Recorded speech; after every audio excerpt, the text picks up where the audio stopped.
ഇങ്ങനെ വെറുതെ ഇരുന്നപ്പോൾ ഒരു കാര്യം ഓർന്നു, നിങ്ങൾക്കൊരു കാര്യം കാണിച്ചു തരാന്നുള്ളത്. ഞാനും റോണിമോളും കൂടെ ഇന്ന് ടെറസിലേക്ക് ഒന്ന് പോയിട്ടുണ്ടായിരുന്നു കേട്ടോ. ചെന്ന വഴിക്ക് നമുക്കൊരു മയിലിനെ കാണാൻ പറ്റി. പിന്നെ നിങ്ങളെ കാണിച്ചു തരാന്ന് വന്നിട്ടുണ്ടായിരുന്ന ഐറ്റം ഇതാണ് കേട്ടോ.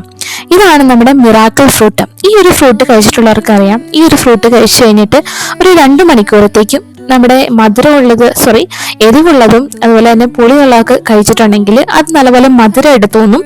ഈ നാരങ്ങയൊക്കെ കഴിച്ചത് ശരിക്കും മധുരം എടുത്തോന്നും കേട്ടോ. എനിക്ക് നല്ല എക്സ്പീരിയൻസ് ഉണ്ട്. ഈ ഒരു ഫ്രൂട്ട് പൊതുവെ മെഡിസിൻ ഒക്കെ കഴിക്കുന്നവർക്ക് ഉപയോഗിക്കുന്ന ഒരു സാധനമാണ് കേട്ടോ. സാധാരണഗതിയിൽ അങ്ങനെയൊക്കെ കഴിക്കുന്നതാണ് കേട്ടിട്ടുള്ളത്. ഈ കയ്പുള്ള മരുന്നൊക്കെ ഒരുപാടായി കഴിയുമ്പോഴത്തേക്കും കഴിക്കാൻ ബുദ്ധിമുട്ടുന്നവർ ഈ ഒരു ഫ്രൂട്ട് വെച്ചിട്ട് അഡ്ജസ്റ്റ് ചെയ്ത് പോകാറുണ്ടെന്ന് കേട്ടിട്ടുണ്ട്. ഈ ഒരു ഫ്രൂട്ട് ഞാൻ അത് കണ്ടിട്ട് മേടിച്ചതൊന്നുമല്ല കേട്ടോ. കുറെ നാളെ നമ്മുടെ വീട്ടിലൊരു മിറാക്കിൾ ഫ്രൂട്ട് മരം മേടിക്കണം എന്ന് ഓർക്കുന്നേ. അങ്ങനെ ഞാൻ കൊണ്ടുവന്ന് വെച്ചാൽ കേട്ടോ. നമ്മുടെ കയ്യിൽ വേറെ കുറെ മരങ്ങളുണ്ടായിരുന്നു. ഈ ഒരു മരമാണ് ഞാൻ ലാസ്റ്റ് ആയിട്ട് ഫ്രൂട്ട്സ് പ്ലാന്റ്സിൽ മേടിച്ചു വെച്ചിട്ടുണ്ടായിരുന്നത്.